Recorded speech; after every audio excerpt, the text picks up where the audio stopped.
Hello there, PWR members. Al Ricci here with another Power Minute. Last week I had the opportunity to meet with some industry leaders in real estate, and we asked them a few questions about the real estate market and also what they thought made a good real estate agent.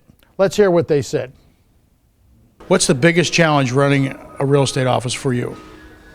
Well, Ricky, I think that the biggest challenge for me is proper time management. Running a large company as a real estate company, as a broker, and also a selling broker at this time, it's a matter of having that proper balance with handling my agents, making sure that they're working effectively in today's market, and then also handling my current clients that I do myself in my own personal business. As market changes, it's good that when an agent of mine comes to me and has a concern or an issue that they're dealing with, that I'm doing the same thing and I know what they're going through and how to help them get to that next level and handle their clients effectively. What do you look for in a good agent?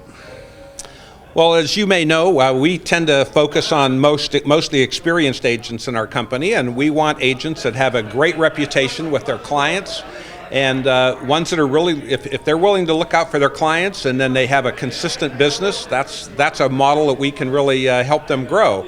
And if you were to hire a new agent, what words of wisdom would you tell them right up front? Well, the new agents, and there are more agents coming into the business, the big thing that they need to do is figure out who it is they know and how committed they are to helping those people. If they're willing to work their heart out 12 hours a day and work for their clients, then they're going to have a successful career. If they're more interested in their own well-being and not willing to work that hard, don't get into real estate. What do you see as the future of real estate? I see the future of real estate as being outstanding.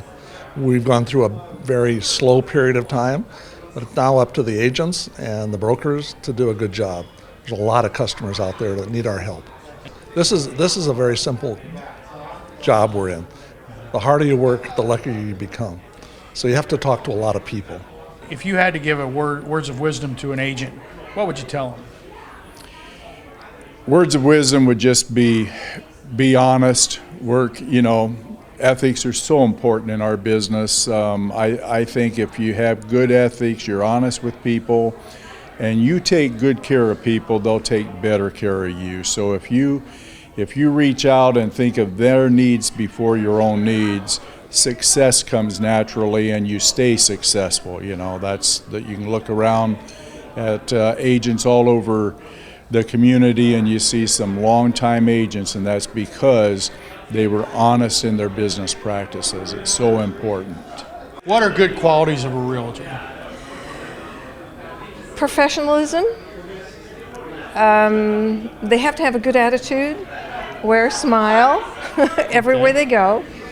They just have to be friendly with people, and that will win them over, for listings. So real estate is a people business? Oh, totally. Totally. Absolutely. I'm here today with Leslie Appleton-Young, the chief economist with CAR. Leslie, what do you see happening in the market today?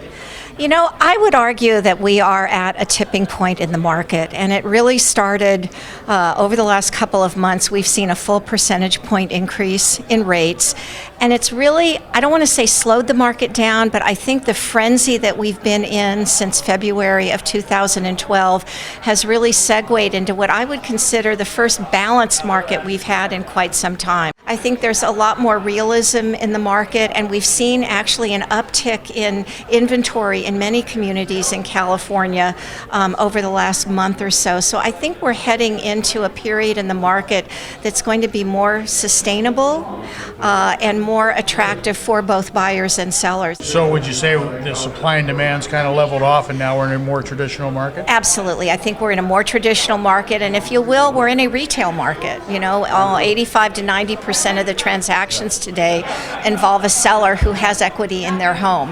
And that's very different, as you know, from what we saw 2 or 3 years ago. That is refreshing news. Yes, for sure. Absolutely. And that wraps up another Power Minute. And remember, the only place success comes before work is in the dictionary. Bye for now.